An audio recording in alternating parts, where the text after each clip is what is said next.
Que les gens le veuillent ou non, Kidal était la capitale crime par excellence, parce que c'est là que se regroupaient tout ce que l'Afrique de l'Ouest et le Moyen-Orient compte de malfrats, de malfaiteurs, de criminels, de trafiquants de drogue, de trafiquants d'êtres humains, ainsi de suite. La preuve, c'est que toute l'Afrique est en lien, c'est pas seulement le Mali, les populations ont montré, en tout cas, tout leur attachement à l'unité du Mali et donc à la reconquête de Kidal. Maintenant, c'est clair que sur le plan militaire, c'est une prouesse parce que personne ne s'attendait à ce que dans un délai aussi court que l'armée malienne puisse monter en puissance et rapidement reconquérir le bastion même des terroristes. Cette victoire, je pense qu'il faut la dédier à l'Afrique tout entière, pas seulement au Mali, c'est une victoire de l'Afrique parce que nous sommes dans un mouvement de reconquête de la dignité africaine et de la souveraineté africaine.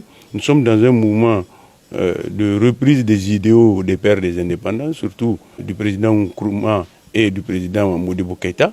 Nous sommes dans un mouvement où il faut redonner à l'Afrique son éclat et je pense que la prise de Kidal fait partie de ces éléments qui peuvent permettre en tout cas de recouvrer la souveraineté et la dignité africaine. C'est clair qu'il y a eu beaucoup d'exactions de la part de ceux qui ont fui. Il faut pacifier la région.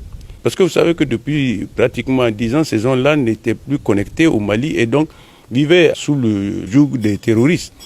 Donc il faut reconnecter ces régions avec l'ensemble du Mali, les aider à rapidement retrouver leur chemin, c'est-à-dire le chemin du développement, ramener l'école, ramener l'administration, ramener en tout cas le développement d'une certaine manière afin que les populations de Kidal, de Gao et de Tombouctou se sentent maliens et surtout africains.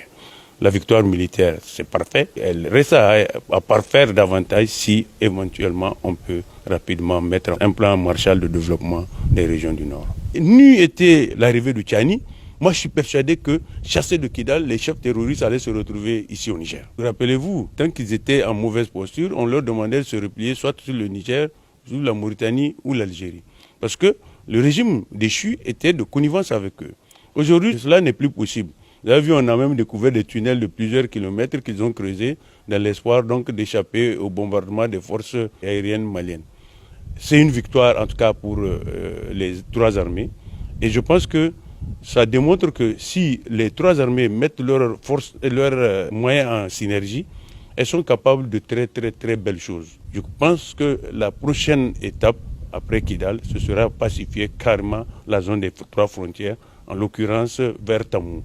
Parce que beaucoup de malfrats qui ont été chassés par les Burkinabés s'y sont repliés. Et je pense qu'à l'heure actuelle, l'objectif que doivent se fixer en tout cas l'armée malienne, l'armée nigérienne et l'armée du Burkina Faso une fois que Kidal sera définitivement pacifié.